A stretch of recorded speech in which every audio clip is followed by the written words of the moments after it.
刚刚呢，从美国和日本旅游回来啊，我不吹不黑啊，真的是憋了一肚子的话，然后今天如果不说出来了，实在是不痛快。今天呢，我就将我在美国的一个所见所闻啊，真的是说几句肺腑之言，句句呢都是大实话啊，真的是不吹不黑，和我们平时呢可能是在网络上、在书本里面、在电视机里面呢，以前的一个新闻报道当中看到的东西呢是完全不一样的。都说呢，美国是一个发达国家啊，是世界上最发达的一个国家嘛，但是我去到美国之后呢。我发现呢，美国也就那么回事啊，真的就感觉像一个大农村一样，和我曾经呢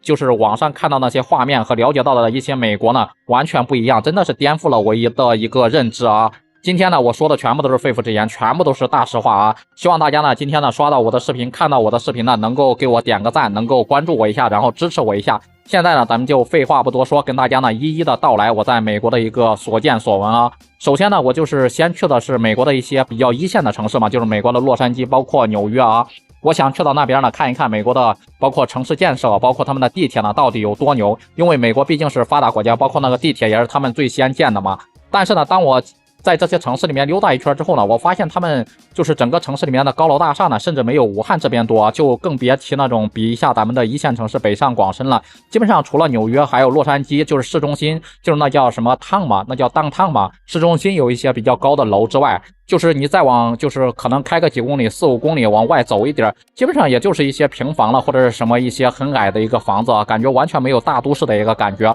而且呢，我在他们那边乘坐地铁，我感觉呢感受特别不好啊。就是我进入地铁站之后呢，我发现有很多逃票的。之前就是在网上都听人说美国人素质很高，什么排队了什么的，然后公民的文化素质特别高。但是我感觉呢，你像我看到了逃票的大部分还都是年轻人，还有一些流浪汉啊。当然，流浪汉是没有人管嘛，然后咱们也管不到他。包括在美国地铁上面，然后呢，整个的座椅上面全部都是涂鸦，然后各种各样的垃圾。有时候呢，甚至在他们地铁站里面，就是到处可以看到那种乱窜的那种老鼠啊，真的是特别的吓人。我感觉呢，如果中国的女生跑到那里，根本就不敢乘坐啊。而且地铁上面真的是形形色色的人，各种流浪汉，各种你不知道就是什么职业的人，还有些人呢，甚至还会趴到那地上，然后啃你的鞋子啊，真的是让人感觉到匪夷所思。然后我在那边也是心惊肉跳了，坐了一次他们那个地铁啊，走在马路上啊，你就会发现这个地上虽然说它是美国是一个发达国家，但是呢，他们的路灯包括他们的整个的硬化啊，就是那个路面啊，包括那个路面的清洁，我感觉真的还不如咱们的一个乡镇。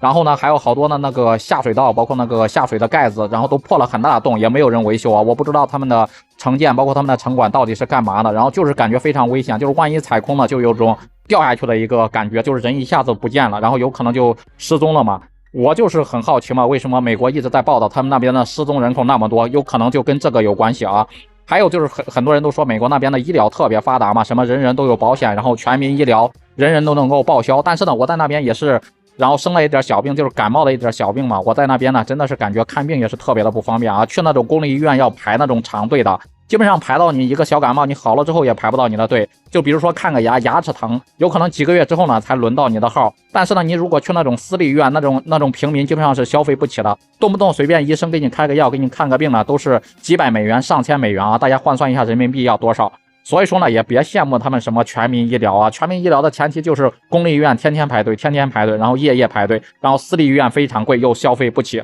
另外一点就是在美国那边吃饭，我也发现了一个情况啊，就是那边可能是包括他们的外卖不普及嘛，包括他们的互联网移动支付非常落后不发达嘛，就是现在当地很多人还在用那种现金啊，基本上出门全部都是用现金，不像咱们国内这么方便，揣一个手机可以走遍世界各地啊，所以说基本上还是非常落后的一个状态，也因为外卖不普及嘛，所以说呢也没法很快的点外卖，很高级的点外卖，然后把食物呢送到然后千家万户的手里，所以说呢他们的食物浪费也是非常严重，基本上老板做出来食物啊2个小时之内啊熟食没有被卖掉，全部都倒到垃圾桶里面啊，但是他们宁愿就是倒到垃圾桶里面，也不会施舍给那种流浪汉，因为呢一旦施舍给他们之后呢，就是这些东西呢就是基本上就会变得非常不值钱，就没有人买了。所以他们很多奶茶店，包括糕点店，晚上下班之后呢，把那些食物基本上成吨成吨的食物呢，全部都扔到垃圾桶里面啊，真的是让人感觉呢特别的浪费。我感觉呢，他们一年浪费的粮食呢，可以养活好多非洲人的。然后在美国那边，基本上交通我感觉特别不便利啊，如果没有车，真的是非常不便利。等公交车基本上呢2个小时都来不了一趟，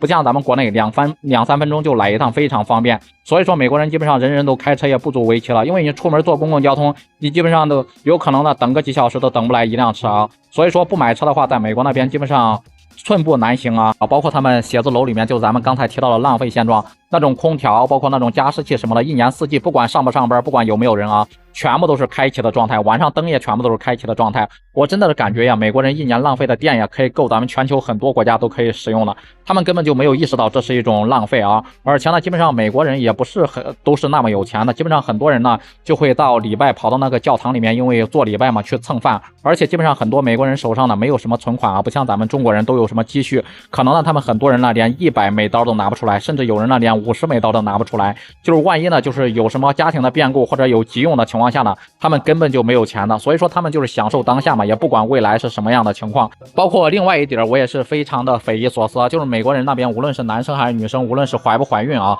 他们的那些人呢没有喝热水和温水的一个习惯，基本上都是直饮水，接着呢自来水就可以喝了，而且喝冰水加冰块什么的，他们的身体素质我也不知道到底是有这么好吗？然后喝那种冰水不会留下什么后遗症或者是什么的吗？好了，今天的视频呢就跟大家分享到这里啊，这就是我们在美国真实的一些所见所闻。当然了，我们今天分享的因为时间有限嘛，只是一部分啊，后面呢可能会给大家分享的更多。然后大家如果呢对美国对视频呢感兴趣的朋友，也可以先点个赞，点个关注，我们下期视频不见不散。